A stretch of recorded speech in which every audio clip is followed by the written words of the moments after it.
মাননীয় স্পিকার, আজকে 9 মে এই দিন ডক্টর ওয়াজেদ মৃত্যুবরণ করে। আমি তার আত্মার মাগফিরাত কামনা করি। জাতির পিতা চেয়েছিলেন এই দেশটাকে উন্নত সমৃদ্ধ দেশ হিসেবে গড়ে তুলবেন। মাত্র 3 বছর 7 মাসেই একটা যুদ্ধ বিধ্বস্ত দেশ এবং একটি প্রদেশ তাকে রাষ্ট্রে উন্নীত করে স্বাধীন সার্বভৌম রাষ্ট্রকে যুদ্ধের সেই ভয়াবহতা কাটিয়ে উঠে স্বল্প সময়ের মধ্যে 3 বছর 7 মাসের মধ্যেই বাংলাদেশকে স্বল্পোন্নত দেশে উন্নীত করেন। বাংলাদেশের মানুষের গণতান্ত্রিক অধিকার এবং তাদের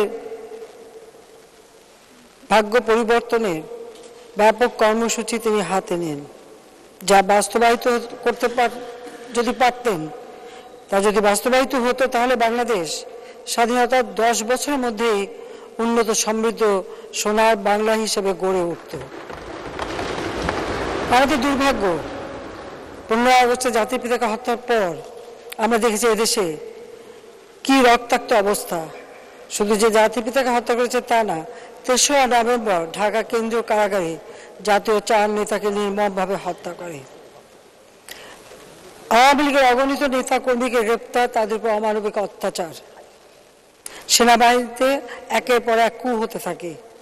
হাজার হাজার সেনা অফিসার সৈনিকদের বলতে গেলে বিনা বিচারে বা বিচারের নামে প্রহসন করে তাদের হত্যা করা হয়, ফাঁসি দেওয়া হয়, ফায়ারিং স্কোয়াডে মারা হয়, লাশ গুম করে ফেলা হয়। সেনাবাহিনী, বিমান বাহিনীর শত শত হাজার হাজার অফিসার সৈনিকদের এইভাবে মারা হয়। এখনও তাদের স্বজনরা সেই গুম হয়ে যাওয়া তাদের আপনজনকে খুঁজে বেড়াচ্ছে। প্রায় 18-19টা কূ হয়েছিল সেই সময়। সেনাছাউনিতে বিধবার কান্না, সন্তানহারা পিতামাতার কান্না, পিতাহারা সন্তানের কান্নার আকাশ বাতাস ভারী ছিল। মাননীয় স্পিকার, এই ছিল বাংলাদেশের অবস্থা, যেখানে জাতির পিতা দেশকে এগিয়ে নিয়ে যাচ্ছিলেন স্বল্পোন্নত দেশে।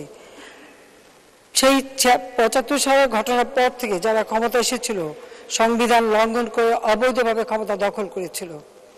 জনগণের কোনো ভোটের অধিকারও ছিল না, বরং স্বাধীনতা বিরোধী যুদ্ধ অপরাধী যাদের বিচার জাতির পিতা শুরু করেছিলেন তাদেরকে ক্ষমতায় বসানো হয়েছিল, তাদের মুক্তি দিয়ে তাদেরকে রাজনীতি করার সুযোগ দেওয়া হয়েছিল। তারাই এই প্রধানমন্ত্রী অথবা উপদেষ্টা অথবা মন্ত্রী মর্যাদা পেয়েছিল।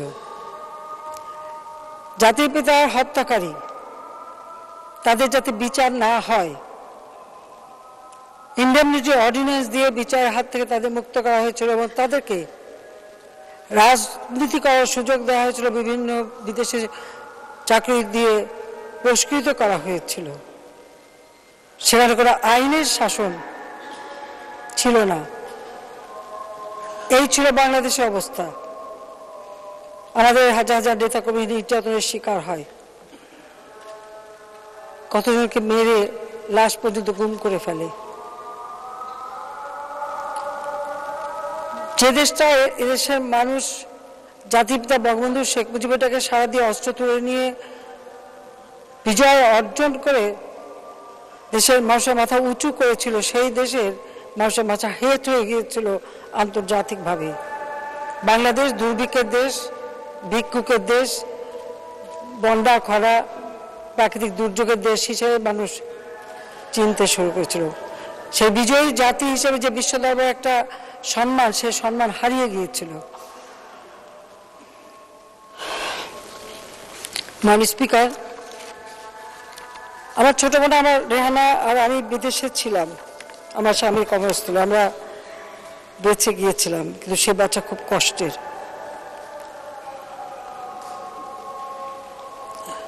81 সালে আমি ফিরে আসার সুযোগ পাই। সেখানে বাধা ছিল অনেক, সকল প্রতিকূলতা ভেঙে আমি চলে এসেছিলাম। সমগ্র বাংলাদেশ আমি ঘুরি, মানুষের অবস্থা আমি নিজের চোখে দেখেছি। প্রতি বছর দুর্ভিক্ষ, মানুষের মাথা পিছু আয় জাতির পিতা যেখানে রেখে গেছে ওইটুকুই, তারপরে একটু বাড়েনি এবং কমেছে।